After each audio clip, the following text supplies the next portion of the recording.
artikel Kristen dengan judul Pentingnya Keanggotaan Jemaat. Kekristenan yang Alkitabiah menekankan keanggotaan setiap orang percaya pada sebuah jemaat lokal.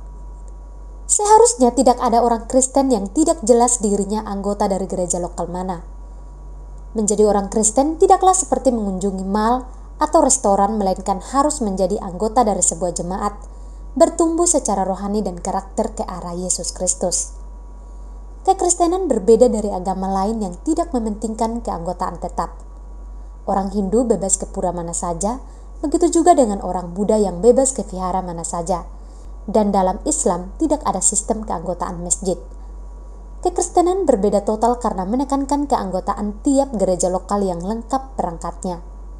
Di tiap jemaat lokal terdapat gembala yang bertanggung jawab menggembalakan kawanan domba Allah yang dipercayakan kepadanya.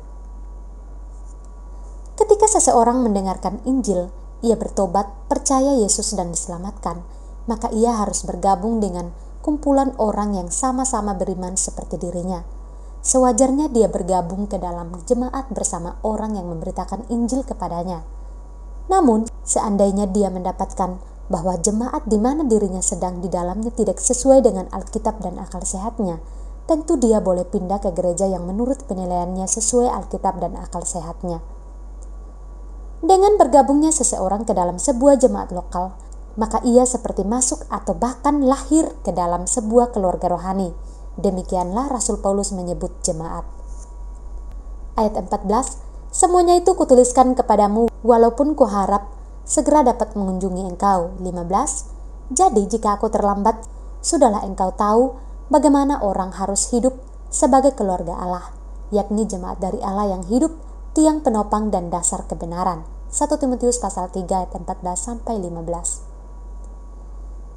Sebuah jemaat lokal itu adalah sebuah keluarga Allah atau keluarga rohani yang terdiri dari orang-orang yang sungguh sudah lahir baru menjadi anak-anak Allah, atau juga disebut oleh Tuhan sebagai kawanan domba Allah yang digembalakan oleh seorang yang menerima mandat dari Tuhan.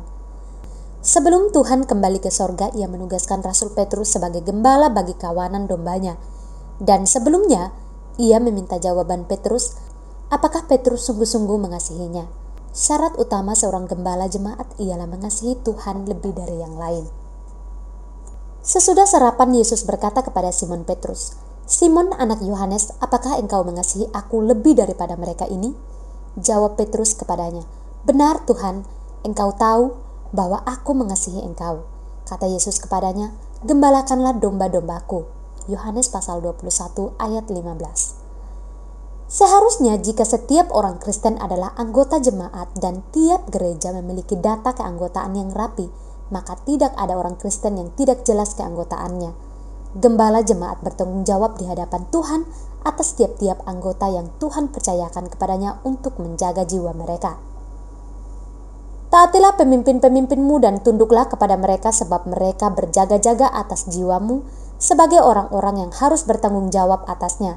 Dengan jalan itu mereka akan melakukannya dengan gembira, bukan dengan keluh kesah, sebab hal itu tidak akan membawa keuntungan bagimu. Ibrani pasal 13 ayat 17. Setiap gembala jemaat nanti akan berdiri di hadapan Tuhan untuk mempertanggungjawabkan jiwa tiap-tiap jemaat yang Tuhan percayakan kepadanya. Oleh sebab itu, seorang gembala jangan tamak mau banyak-banyak jemaat padahal tidak mungkin mampu menggembalakan terlalu banyak domba.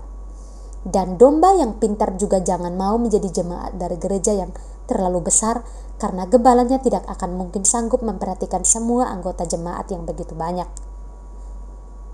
Gembala memiliki kebebasan untuk mencari dan mendapatkan domba sebanyak yang mampu digembalakannya, dan anggota juga memiliki kebebasan untuk pindah gereja untuk mendapatkan gembala yang bisa mengenyangkan kebutuhan rohaninya. Dan tiap anggota jemaat berdoa kepada Tuhan agar Tuhan memampukannya ikut mendatangkan kebaikan kepada jemaat di mana dia sebagai anggota. Tiap-tiap anggota jemaat harus ikut ambil bagian semampunya pada bidang di mana dia bisa untuk memajukan jemaat dan mendukung aktivitas penginjilan serta pembangunan jemaat yang baru. Seharusnya tidak ada orang Kristen yang lepas, freelance, yang tidak tergabung pada sebuah jemaat lokal. Sekarang kita hidup di zaman medsos. Saya banyak dihubungi orang Kristen mungkin karena nomor HP saya tidak pernah berubah dan ada di mana-mana. Banyak orang Kristen yang meminta bantuan keuangan. Kita sangat sulit membedakan penipu dari orang yang sungguh-sungguh membutuhkan. Biasanya saya bertanya kepada orang yang menghubungi saya, dia sesungguhnya anggota gereja apa dan siapa gembalanya, dan saya meminta nomor gembalanya agar saya bisa menelponnya. Seringkali mereka berkata bahwa mereka sudah lama tidak pergi ke gereja dan ada banyak yang tidak tahu nama gembalanya, apalagi nomor HP-nya. Jika Anda seorang Kristen, terlebih jika Anda sungguh sudah lahir baru, maka Anda harus tergabung ke dalam sebuah jemaat lokal. Pakailah hikmat yang diberikan Tuhan. Jangan pergi ke gereja yang terlalu besar karena gembalanya mustahil bisa menggembalakan kamu dengan baik. Carilah gereja yang gembalanya mengajarkan kebenaran yang alkitabiah dan anggota jemaatnya bersahabat, bahkan yang penuh sikap persaudaraan. Anda harus banyak bertanya, harus proaktif dan kritis, harus punya keinginan akan kebenaran, seperti bayi yang selalu haus akan air susu rohani. Dan Anda harus berdoa kepada Tuhan agar Anda menjadi faktor positif bagi gereja Anda.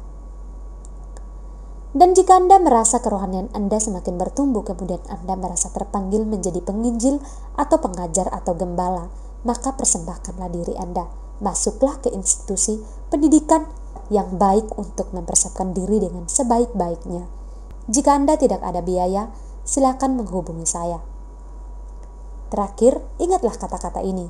Seseorang tidak mungkin menjadi orang Kristen yang baik tanpa menjadi anggota gereja yang baik. Jakarta, 3 Maret 2024, Dr. Sohento Liau. Jika Anda ingin membaca artikel tentang kekristenan, silakan kunjungi website kami www.grafeministry.org, drswantolioblog.grafeministry.org, YouTube GBA Grafe dan GBA Indonesia. Demikian pembacaan artikel kita pada hari ini. Saya Yeni Bobo, pamit undur diri. Maranatha.